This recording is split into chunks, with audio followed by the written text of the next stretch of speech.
Welcome to the Not Great Parents podcast. I am Molly. I'm not great parent. This is Nathan, who is a not great parent. That's correct. Yes, and we're proud of it. That is correct. We want to be people who are not pursuing what the world calls great. Right. We say more success, more money, bigger and better experiences, more accomplishments and achievements, but instead to be people who are pursuing the goodness of God, even if that means we have less achievements or less money at times, right? And less success in the world. We are pursuing the goodness of God, which looks like love, joy, peace, patience, kindness, goodness, gentleness, faithfulness, self-control, all those lists of descriptions of life in God's kingdom. Even Jesus would say at times it looks like being meek, you know, and being people who turn the other cheek and all the kind of things that don't look like the greatness of the world. No, and there may be some things from the greatness of the world that happen in your life, and that's not what we're saying. We're saying that we are intentional and we are focused on making sure that the priority is the goodness of God and helping our families and our children see that goodness of God and move toward who they're going to be in the kingdom of God. And so we've been in this series called Family Matters, where we've been talking about why does the family matter, right? Why does God put us in families? And we've said it's a model for what life in God's kingdom, in His church, under our Heavenly Father, right? That we're to be this model for our kids of what life in that is like. And we said, right at first, we kind of talked about what it is to be a model for the church and model for life in the church. And we're going to return to that in just a few weeks. Hopefully, we keep adding episodes. Hopefully. When we start talking about what our rule of life is and how that affects our life in the church. But then we start talking about this idea of becoming homes where our children feel confident and not confident to succeed, but really confident to fail. Right. Because they know that God and we, as their parents, are for them and we love them. And that isn't conditional upon achievement or upon what the world would say that they should do. They're confident because they know who they are in God. Right. They know who they are in Christ's kingdom, and they know, that love isn't wavering. That's right.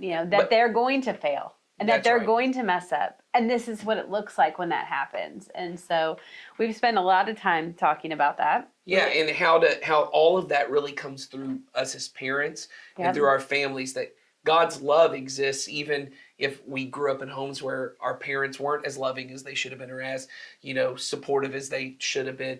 But we certainly as parents want to be parents where God's love comes through us to our children, that they see in us the way that love is supposed to be so they can connect to God. And last week we started talking about this idea, this pivotal part of it, which is to give this blessing to our children. Right. This blessing of our approval, this blessing of really giving them a calling on their life of, hey, God has a future for you. Right. God has this immense value He's placed on you. And I see that value and I see that future and I see that those kind of I see in you conversations and that's that in of itself, having somebody recognize those things about you, recognize who you are, see you for who you are, good and bad, and believe in you and be for you. That blessing, that gift is awesome. But we spoke about the importance of communicating that to our children and making it specific to our children, making it something that we spoke to them and non-verbally spoke to them that helped them understand it, receive that message. And then also we spoke it in a way that was not just right now in this moment you're this.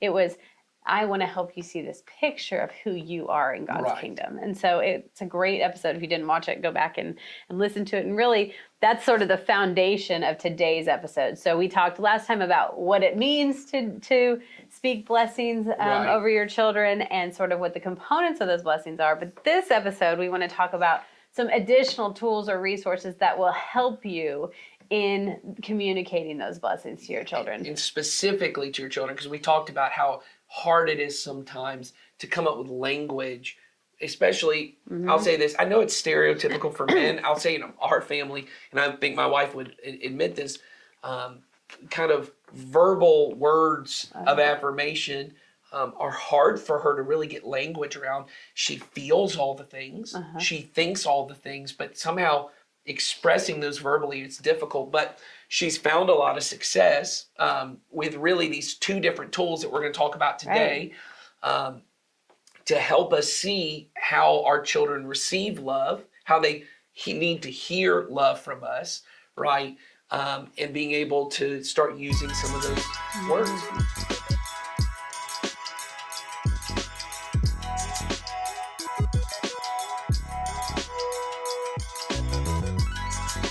So the first one I think for us to talk about is one that I think kind of generally known about in our world, is this idea of the 5 love languages. Yep, and I think we did an episode on it last year, or an episode that had some components of it last year. But it's this idea that there are 5 love languages that we give and receive love, kind of in an order of these languages, depending on who we are, right? So let's see if we can remember what they are. Yes. So first, before we even do that, I want to say, and we'll put a link in the show notes, these were really developed by Gary Chapman, who's a psychologist. He's written now, as often people do once you've written one successful book, he's got a whole empire of books. Now there's love languages for all kinds, for your pets. For the workplace. For your pets. How do you find love in the workplace? But all kinds of love languages. We're just talking about the original 5 love languages. I do believe there's love languages with your kids. I believe you have some. So we'll link to that. But the 5 that are consistent are physical touch. Yes. Right? Words of affirmation. Acts of service. Quality time. And one of my favorites, gifts. So let's start with that. Before we even break them down, I'm just interested. Let me see if I can guess. I have 2 and the 2 strong. Well, so just so people know, you have 5. There's 2 that are strong. There's 2 that are weak, and then there's one that hit or miss for you. And then there's some that you give it and you give them one way and you receive them one way. So those are always confusing. But I'm going to bet your 2 love languages your 2 strong love languages are gift giving, and I'm going to say verbal affirmation. Yep. Yeah, I can see that because, and I'll say this, those are the ones that are most evident in the way that you at least present yourself I'm assuming at home it's the same way. I think I give and receive them the same way. Yeah, I think I do too. I know there are people who don't. I think my wife is in that. I think there's some that she gives love one way and she receives them in a different way. Yeah, I think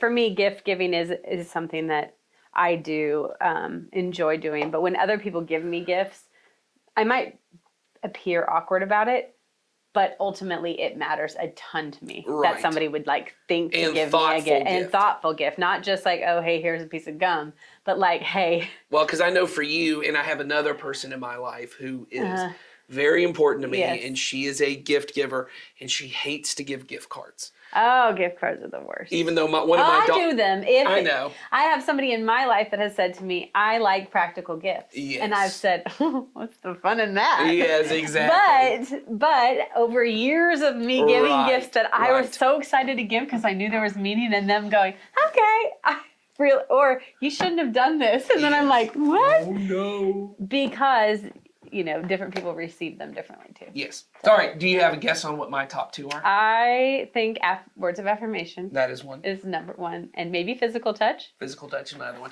I think it's interesting going into it, and then my lowest, which probably doesn't shock you, is gift giving. Yeah, I can see that. And then acts of service is also.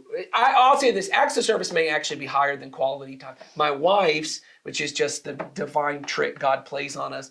My wife's number 1 is quality time. Yeah. And that one's pretty low for me. And then 2 is she now thinks it might actually be acts of service. She told me that recently. She really appreciates that. But the other one would probably be words of affirmation. That's somewhere in there.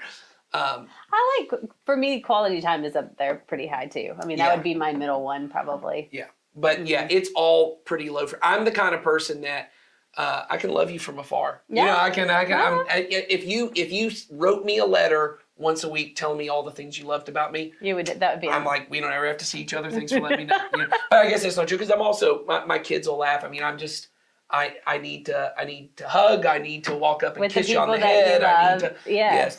And so let's talk about what they are and how you might see this in your kids. So let's start with physical touch. I have one daughter who just every And I was this way as a kid. Every 10 minutes, if we're in the room together, she's not comfortable if she's not walking up and hugging me or climbing up. She does this thing where she'll walk up to me and she'll just run her hands down my face. Oh, she'll just go, and I like it. And my wife is like, okay, I'm trying to let you show me love. You know? But, you know, and you know it. As soon as you heard it, you just knew it. You knew if your kid has physical touch, they want to hug you. One like that. You know, and honestly, I'll tell you this, if you've got sons who are this way, our world, as a guy who I think physical touch might actually be my highest one, men are not comfortable with physical affection. Luckily, my dad, which is funny, a lot of people don't know this because my dad doesn't like to hug people.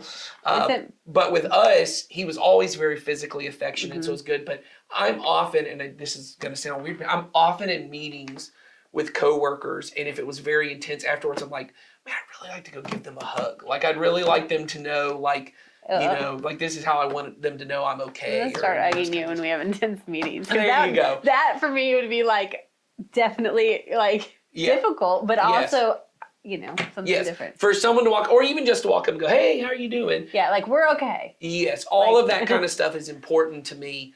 And if you have a kid who's that way, and I'll just say once again, I think women are much more naturally physically affectionate. You know, I'll say it's not that way in every culture. I know it's even particularly in like Latin cultures, or you'll see it like, stereotypically like in Italian American cultures, men are more comfortable being physically affectionate, but certainly in white European cultures, just not that way. And if you have sons, dads being physically affectionate with their sons, you know, or physically affectionate with their daughters, being able to have that, I think, is huge. I think so too. Words of affirmation. How does words of affirmation show up for you? How would you know? Do you have a child that words of affirmation are big?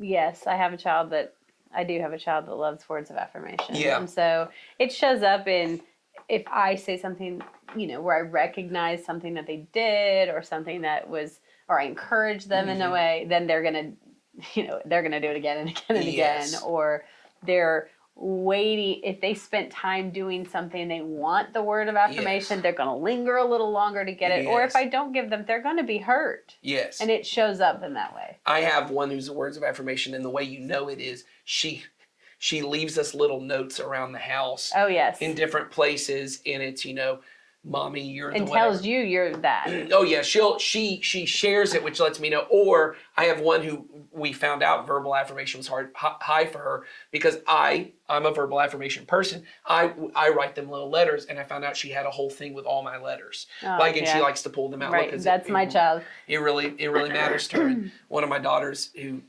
she writes the notes. She's little, so she doesn't know, but she's trying to come up with puns, but they don't make, so like she'll go over to like the sugar jar and leave, you know, very unsanitary, shove this little sweaty note down into the sugar jar. And, you know, so I'll be sitting there scooping out sugar napkin. And I'll pull it out and it'll be like, you're as sweet as sugar. And I'm like, great, that's great. But then there was one where she left in my wife's shoes. No. She says, you always hold my shoes for me. We don't even know what that means. That doesn't work. She was trying really hard. She was trying hard, yes. To recognize and give some affirmation there. And so, we'll get to that in a minute. Let's go to the next one. Acts of service, is that what we said? Acts of service. So I have one child, that is her number one, is one, if there's something she really doesn't want to do, you know, or if there's a chore that I need her to do, if I'll just come over with her and go, hey, can I help you? She is like over the moon. Doing it together. Yeah, she's like, help me with this, do this. You know, if I, instead of walking in the room and I see her jacket on the floor because she left it there, sometimes she has to learn to come pick it up, but occasionally. If you picked it up for her. If I say, hey, I saw your jacket, I put it over here, she feels huge. Another way I know she has acts of service is whenever we have a moment where she feels very loved or very connected. Like often for her, she has a lot of difficult emotions. And when I help her work through those, my wife and I regularly joke, she'll walk up to one of us afterwards and go, can I clean something for you? Hey, that works, man. Can I clean something for you? Can I help you with something? Is there something I can do for you? Because it's her way of saying, I'm so thankful for how you've helped me. I want to show love to you. It's a good way to activate the cleaning side of her. That's right. But anyway, that has taught me, one thing I can occasionally do to show her love is, yes, she does need to learn how to do her chores and she needs to do that. But occasionally, if I as dad can come in and go, hey, let's wash these dishes together. Let's make this work a little more enjoyable. It lets her know, wow, my dad. Or if there was something needed to be fixed in her room, she really wanted her room to be more unique. There's nothing special about my room. And so she told me she wanted to have this thing hung over her bed that has like this little, like, I don't know what you call it, like it's like a little veil that goes over the bed. Yes, a canopy. Okay, there you go, canopy, yes. I hung that over her bed, and for 3 days, Daddy was the best daddy in the world. And so we did that. Those little acts are just a way to say, I love you. Yeah. You matter to me. Right. Next one is quality time. This one's huge for my wife. These are the kids, and I have one who this is her thing. She don't want to do any work. She don't want to do nothing. But she will sit there and peel potatoes for 7 hours if you sit right next to her and look her in the face the whole time you do it. If she can have eye contact with you. Okay, I like some quality time. I wouldn't do potatoes for that long. She would sit there. She wouldn't care how long it was. Or she'd be happy to just stand there with you the whole time you did something just that we could be together. Just you could be together. Wow. My wife, I always joke about, my wife and I have been together since we were 15, and ever since, I'm very active and I like to do stuff. My wife, I always joke, is kind of like my puppy dog. Like she's like, whatever you're doing, I just want to. Yeah, like she comes to this, we do a planning meeting and sometimes I think she just likes being with us. I mean, she will contribute to the meeting, but she doesn't need to be the center of attention in the meeting. She lets all of us do whatever. And sometimes I look over and I think, you're just like being here with all of us. She just wants to be a part of what's going on. I know. Yeah. And I'm here for that because I get that. Yes. And so I have a daughter that's that way. And she just wants to be together. That's what we always say is no matter what we're doing, she's the one that wants everyone to be together. And so if you have a kid who has that thing and they're just, they're your little shadow. I had someone to call this daughter of mine that anywhere you see me, and you'll know once you see, if we're in public, she's standing right next to me. She's the one, she just wants to be right with mommy, right with daddy, And then of course the last one is gift giving, and you're the gift giver. So I'll let you, how would you know if your kid had gift giving as a love language? You would probably get every school project thing, and they would want you to recognize them. Not just like, hey, here's this, but like there would be something that they would deem special about it or intentional for you. So I used your favorite colors, mommy. Or I used your name on that. When I was practicing my handwriting, I wrote your name. Or the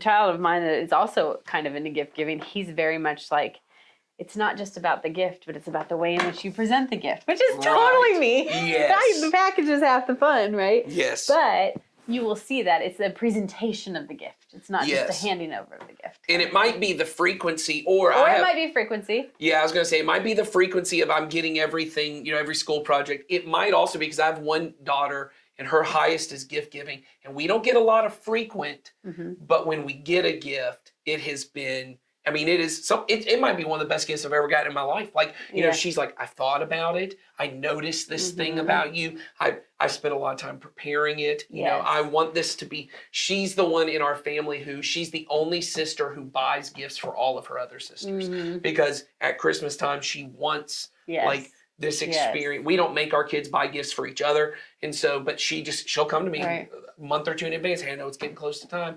Do I have enough money to start buying them gifts? And she thinks about it. Yes. She puts effort into it, and so sometimes it might show up in frequency. I often give away things that, even if it's something that I don't want anymore, but instead of throwing it away, I might give it away. It might be something simple. Like even like I gave your girls nail polish the other day. Right. I wasn't using it, but I certainly want them to have it and enjoy it. Like I love them. I want them to be, happy with this. And so I say, here, you can have this.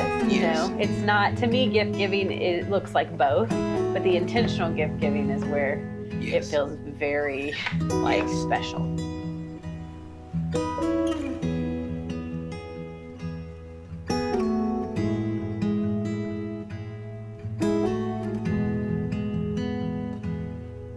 I would start looking at which of these is the way they give and receive love, because if you don't, if you don't speak their language, you may be really trying to convey that you love them. And it's not, they probably know it, but there's a way it seeps into us when you speak the language. Yeah. I remember hearing at a multicultural church conference I was at, they were talking about people don't really accept the gospel until they hear it in their mother tongue. And the reason that you call your first language the mother tongue is because they say usually you have to hear the words of Jesus in the language that your mother sang songs to you as a baby. That there's a way in which, and they're like, for those of us who grew up in America where almost everyone speaks English, you don't think about it because that's just been your experience. But you know, if you're from another country and you come here and when you hear it in Spanish or you hear it in German, you know,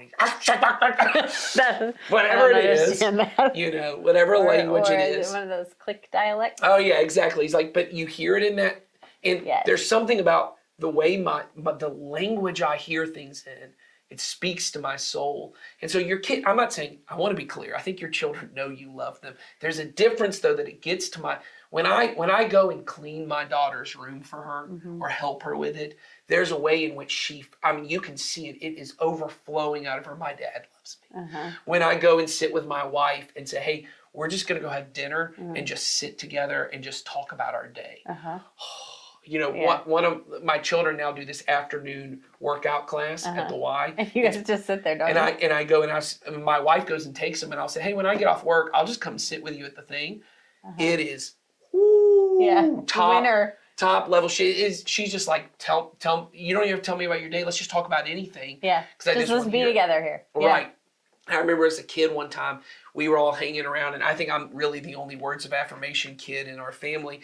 And one day, my dad was talking about something. He started saying something about me, and I was like, "Shut up! He's talking about me. Like, I need to hear this. I need to hear what he has to say." So, I say all that to say, for you to be able to recognize what your kids, and then begin to speak their language.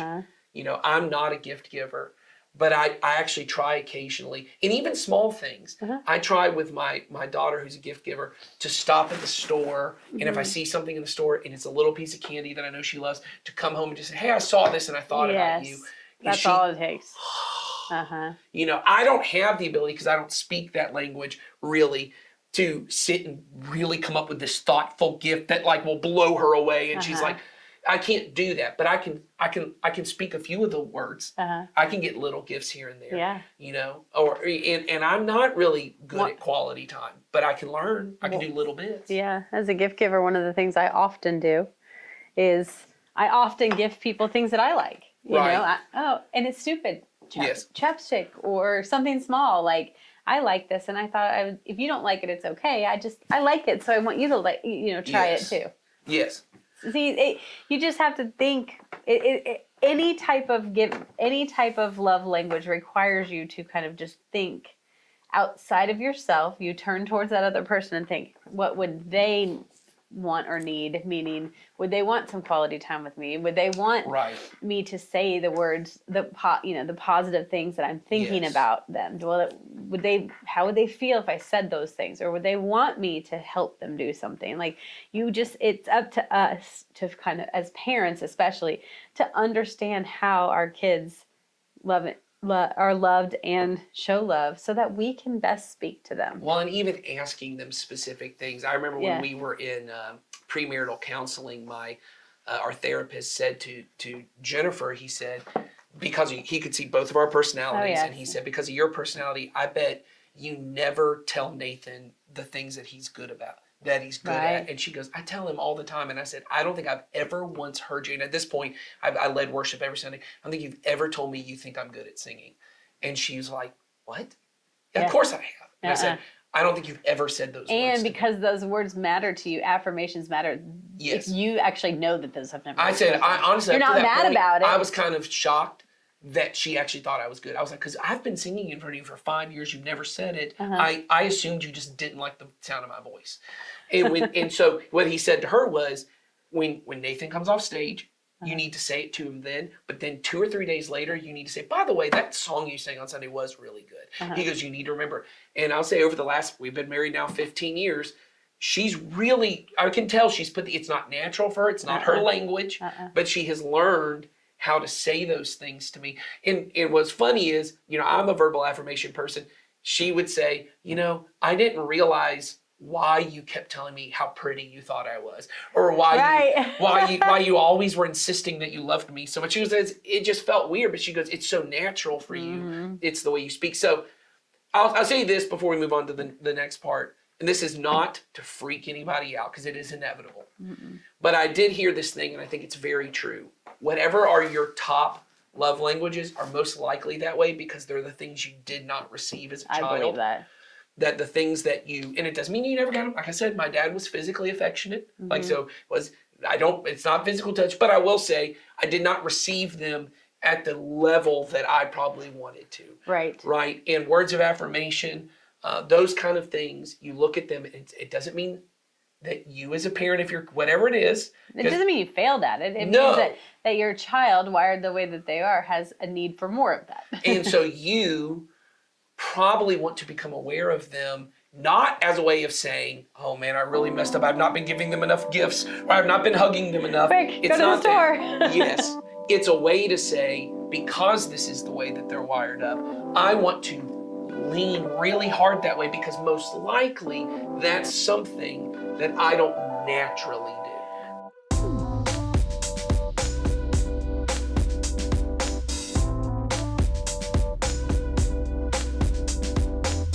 Well, this was interesting. It was definitely longer than we had initially anticipated, but I think it's really good information and certainly helpful to know and understand about your kids and yourself.